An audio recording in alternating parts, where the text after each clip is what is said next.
Hey class, we're looking at our last mini lesson on Unit S, Simple Linear Regression. We're going to look at pages S19 to S24. And this starts on page 167 of your manual. So we've taken a look at calculating the regression line, the sample regression line, and doing tests on the slope and the intercept, confidence intervals, and then we did the F-test. Now we want to take a look at the conditions of the regression model. This is a bit of theory which is kind of off to the side, but it's pretty important here when you're talking about making decisions using regression, because you want to make sure that you've got a good model. Remember back in the last couple of units that we did, where we were looking at, well, particularly Unit A, which was about ANOVA, and ANOVA had the conditions of normality and homogeneity of variance. And then we skipped over to Unit C, which was on correlation, and again the normality condition had to be fulfilled. In each of those two cases then, in ANOVA and in Unit C in correlation, if normality failed, you'd end up using a non-parametric equivalent, the Kruskal-Wallis case in the case of the ANOVA, and the Spearman's correlation test instead of the Pearson's correlation test. So there's some conditions here. There's actually 4 conditions here that we have to look at. And it's all to do with the error term E, or epsilon, of course, in the model, in the regression, the population model. But we'll be using, of course, the E's, which are the errors or the residuals that come out of the simple linear regression model. So the first condition here is that the error term epsilon is a random variable with a mean or expected value of 0.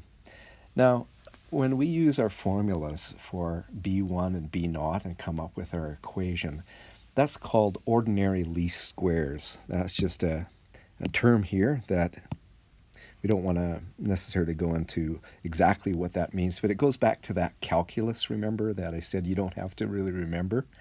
So ordinary least squares is actually calculated where the mean of all the sample residuals, the E's, turns out to be 0 anyways. So it finds that line of best fit where the sum of the errors turns out to be equal to 0. So that one's automatically fulfilled and really not of interest for us in this particular course here. Second one is an interesting one. The variance of the error terms is the same for all the values of x. A model in which this assumption is met is called a homoscedastic model, and if the assumption is violated, then the model is said to be heteroscedastic. There's a cool word there that you can tell your sweetie about here. See if you can. Well, anyways, heteroscedasticity is manifested when the variance of the error terms about the regression line do not remain the same as x increases. So let me show you what that's about here. A great example of that is shown in this little diagram here. Let me just draw up here. Suppose we've got this model here, which represents, well, let's put some labels down here. So this is going to be the income of a person. That'll be the x variable. And this will be their savings. Now, what we know about that is that when your income is low, there's not much savings that tends to happen. But we tend to have a relationship that looks like that as your income increases, then typically so do your savings. But if you take a look at the points around that, what you'll tend to find is that as the income gets bigger, so does the variation in savings. So you might end up with something that kind of looks like this. And what that means is that down in this area here, of course, when your income is really low, you can't save much at all. In fact, this should probably be really close to 0 here. And that's because all your money is going to the essentials, right, to your staples. When you have a higher income, though, then you've got greater choice as to what to do with that disposable income. And so the essentials are covered, but then you've got a lot more extra money that you can decide what to do with. And so you can put it into savings or you can spend it. And so that's why you end up with a greater variation then, that as your X increases, so does the error terms, and that's shown by, of course, how far away they are from the regression line. So what you do then is you can come up then with the error terms.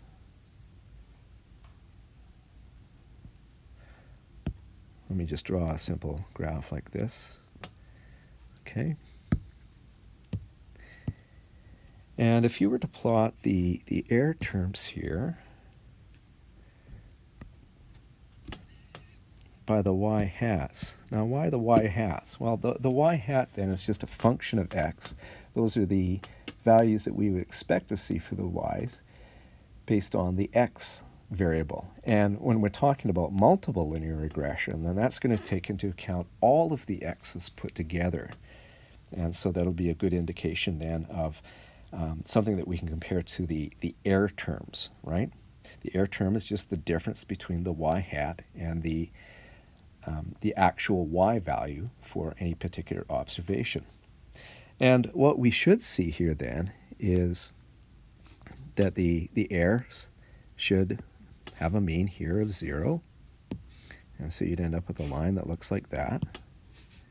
Okay, it's supposed to be completely flat. It looks like it's a little positive slope, but anyways, it's supposed to be completely flat. And what we should see here then is all of these points should be equal around this.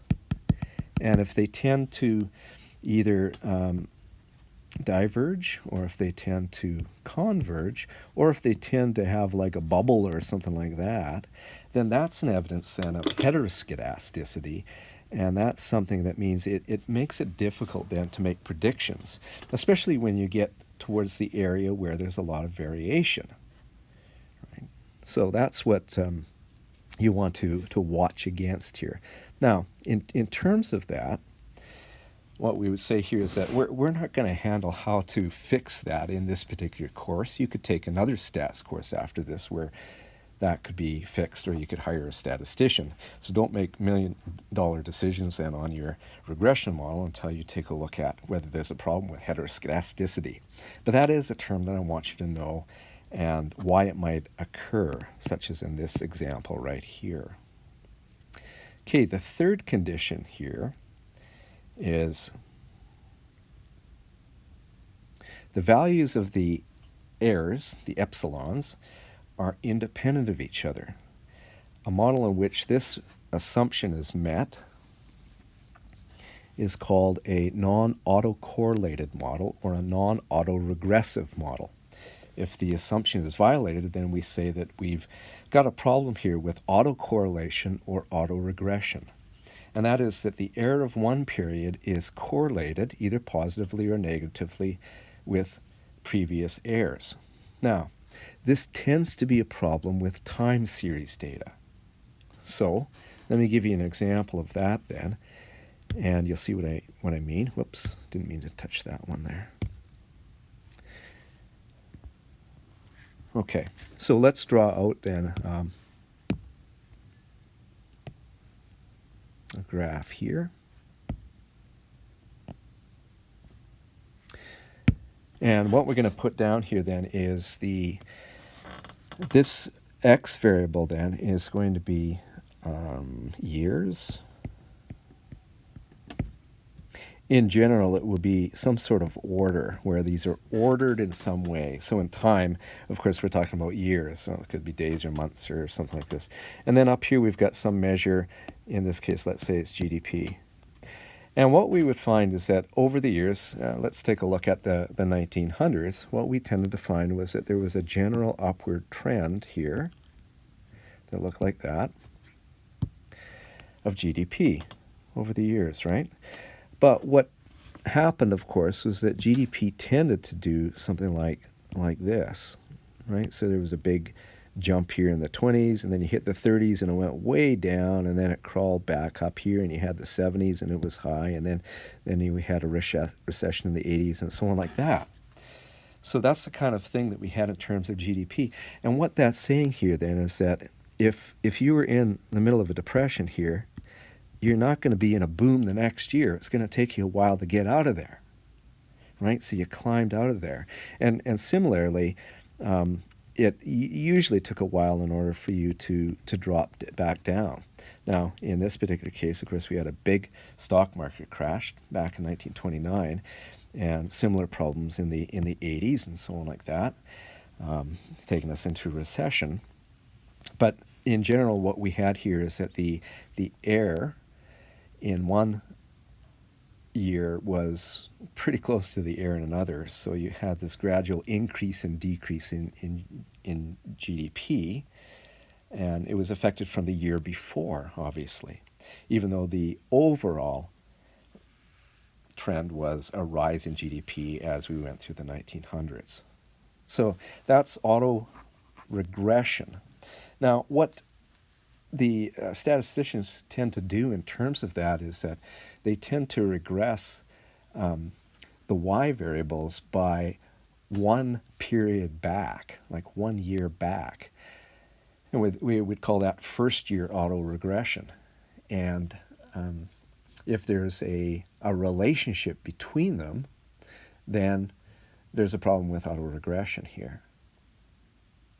What you want here then is, oh, and sorry, let me back up here and say, you can also have seventh order auto regression. So things like weeks, of course, go by 7-day periods, and so a Saturday of a previous week that may be related to other previous Saturdays and so on like that. You could have 12th order auto regression if we're talking about months, or 4th order auto regression if we're talking about seasons, so one season versus its equivalent the last year and so on. Generally we're talking about years, so we're just talking about the last period.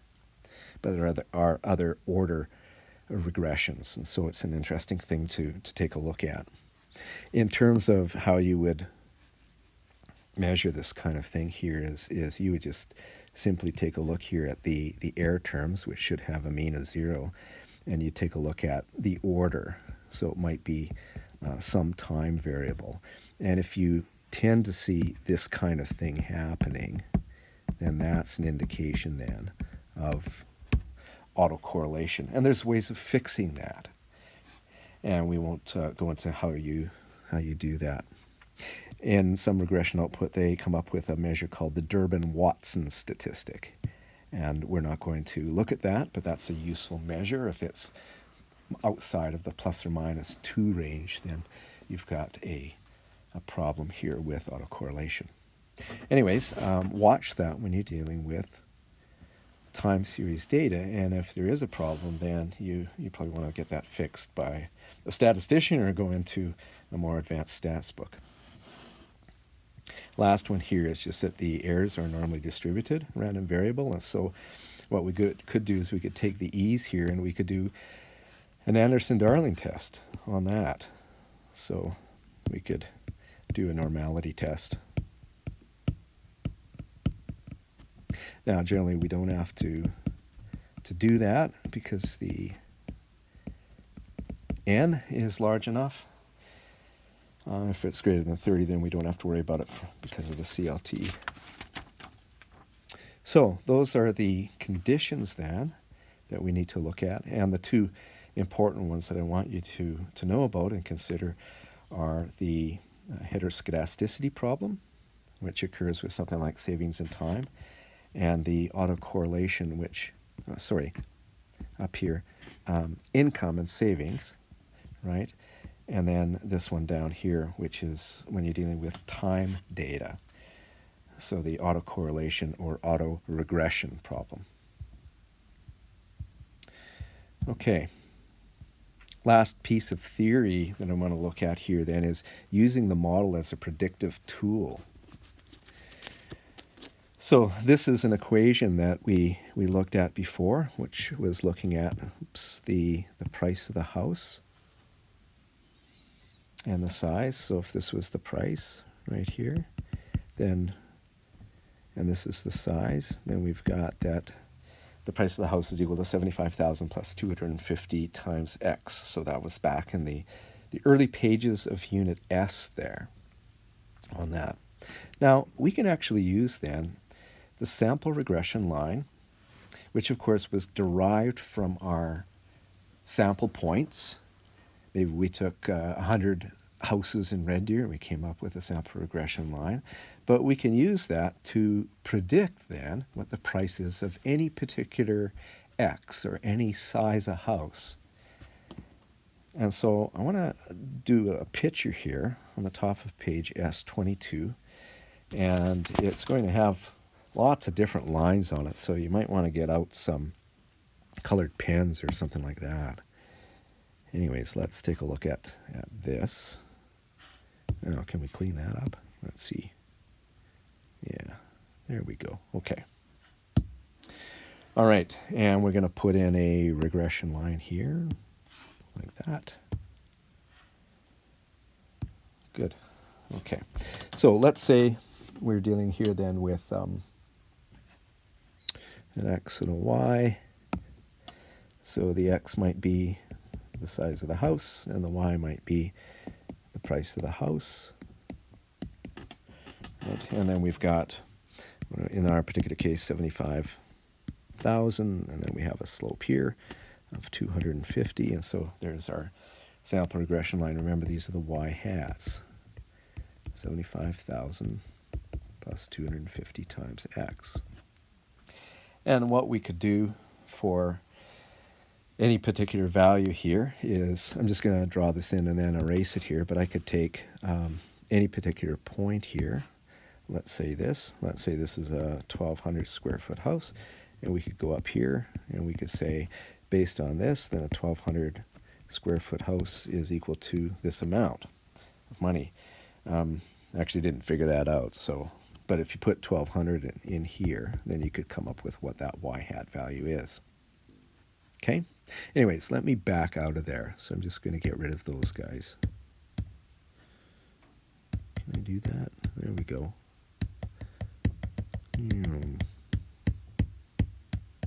Okay, there. And what I want to do here then is to put in a couple of different confidence intervals here. So the first one is going to look like this. Actually, before I do that, I want to put in something important here, and that is the mean of the x's. And that should be a vertical line like that. Okay. And then I'll put in the mean of the y's here. Here, let me clean that up a little bit here. There we go. Okay, let's try that again. This will be the mean of the y's.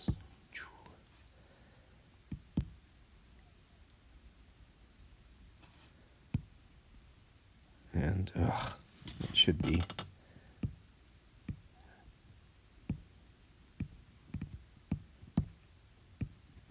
can I move that up? Yeah, there we go. Okay. So there we go. The mean of the x's and the mean of the y's here then. And let me just label those. So this is the x bar, and this is the y bar here, and of course the regression line goes through that. Now, what I'm going to do is put in here, let me choose this color, this kind of blue color here, right here. And this particular thing here is going to be a confidence interval for the population regression line. Like that. Okay, so if you're following along in the book here, let me just show you where I'm at here now. This is number one here. So the points on the sample regression line, the y-hats, are the best point estimates for the population regression line. Recall that the points of the population regression line show the expected or the mean house prices for given house sizes. In other words, the sample regression line estimates the mean house prices for various house prices. Or you could say that the sample regression line is the best guess that we have for the population regression line, right? So we did a test on the intercept and the slope, and so that is our best guess as to what the population regression line looks like. But due to sampling error, the sample regression line may differ from the population regression line. So we can build a confidence interval around the sample regression line, telling us with a certain level of confidence that the population regression line falls within that interval. Now, what that means then is that we would, and I'm just going to draw a few of these things in here, and then I'm going to erase them. But we're saying here, you know, the population regression line might look more like that, or like that, or like that, like so. But it's kind of like a corridor. Let me get rid of those. It's kind of like a corridor here that shows that we're 95% certain that the population regression line is within that corridor. What I want you to note, and it's maybe not drawn the best here, but it's smallest at this point, x bar, y bar. And then it tends to diverge as you get away from that middle point, x bar, y bar. And all that's saying here is that if we used houses of, say, size, say, 1,000 to 3,000 square feet, and the average was, 1,800 or something like that square feet, then we're most confident around that 1,800 mark. And the closer we get to the outsides, the less confident we are of our predictions. So there's a kind of a concavity that we have here in terms of this corridor or this confidence interval for the population regression line. So this distance right here, and they're actually supposed to be equal. This distance here is supposed to be equal in terms of high and above and below. But they're wider than they are here, so we're more confident around the point x bar, y bar. Now, that's for the population regression line itself, or for the average house price giving a particular house size, right? When we take a look at individual values, though, so individual x's, then what we'll have here is point number 2, down here it says, but for a single house, let me put this in a different color, let's say, whoops. Bear with me just for a sec.